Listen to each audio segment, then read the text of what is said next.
Ang susunod na programa ay rated PG. Ito ay nangangailangan ng patnubay at gabay ng magulang para sa mga batang manonood. Abot langit na lang ang takot ni Lynette nang marinig niya ang boses ng lalaki nang tawagin siyang Lynette dahil biglang nagbalik ang malagim niyang alaala nang mabihag siya.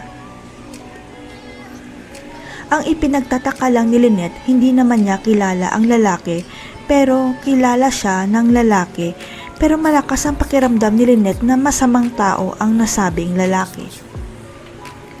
Mabuti na lang kasama ni Lynette si Josa dahil mamamasyal sana sila dahil nanginginig na sa takot si Lynette matapos niyang makita ang lalaki at marinig ang boses nito. Ang ipinagtataka ni Lynette kung bakit nasa restaurant rin si Doc RJ, kaya dapat niyang iwasan si RJ dahil paparating na si Doc Carlos matapos magsumbong si Josa sa telepono.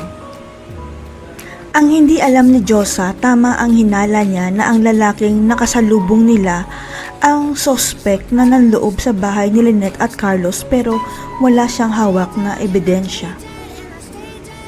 Pero ang hindi alam ni Lynette na sa kay Carlos ang cellphone ni Dax dahil kinuha niya ito kay Zoe para itago nang sa gayon walang ebidensya na makakapagturo sa anak niya. Ang cellphone kasi ni Dax ang ginamit ni Lolo Pepe para tawagan si Giselle para magsumbong. Sa kasamaang palad wala palang signal kaya hindi narinig ni Giselle ang tawag ng papa niya. Ang hindi maintindihan ni Josa kung bakit ganun na lang ang pagtrato niya kay Doc RJ na concern na naman si RJ sa kanya kaya nagtataka talaga si Josa kay Lynette. Hanggang sa makita mismo ni Josa ang takot ni Lynette nang makita sila ni Carlos na magkasama sila ni RJ at dito na pala magsisimula ang kalbaryo ni Lynette sa kamay ni Carlos. Biglang nagbago ang pananaw ni Josa kay Carlos dahil ang akala niya napakabait ni Carlos. Pero imbis na mag-alala siya kay Lynette, nagduda pa ito na nakikipagkita siya kay Doc RJ. Tila nakalimutan yata ni Carlos na bumalik ang anxiety ni Lynette at nanginginig ito sa takot dahil pagka-uwi nila sa bahay, pinaratangan pa ni Carlos si Lynette na sinungaling.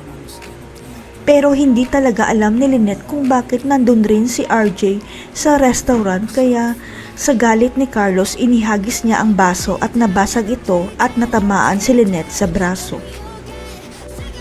Biglang nahimasmasan si Carlos sa ginawa niya kay Lynette kaya para mapatawad siya ni Lynette, ipapadala niya si Annalyn sa Japan na kasama si Lynette para hindi magsumbong si Lynette. Ang hindi alam ni Carlos, dumating na sa Pilipinas ang magpapabagsak sa kanya sapagkat mabubunyag ang pinakatago-tago niyang malagim na krimen na ginawa niya sa Amerika. Ang hindi alam ng lahat, kilala pala ng ex ni Giselle na si Eric, si Carlos dahil magkasama pala sila noon sa Amerika hindi sa trabaho kundi sa loob ng kulungan dahil sa krimen nila. Sasabihin na kaya ni Eric kay Lynette na si Carlos ang totoong pumatay sa una niyang asawa? May koneksyon kaya si Eric at si Lynette dahil magkapatid pala silang dalawa? Abangan.